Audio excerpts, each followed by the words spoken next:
وہ شخصیات کہ جن کے بارے میں ہمیں معلوم ہے کہ وہ قرآن سے جدا نہیں ہو سکتے. ہم یہی کہتے ہیں نا، ہمارا یہی عقیدہ ہے اپنے ائمہ کے بارے میں، اہل بیت اطہار کے بارے میں، یہی عقیدہ ہے ہمارا.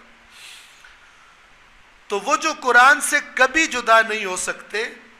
ان کی معرفت جتنی قرآن سے حاصل ہو سکتی ہے، جتنی اوتھینٹک اور گارنٹیڈ معرفت اور شناخت ان کی شخصیات کی، ان کے اہداف کی،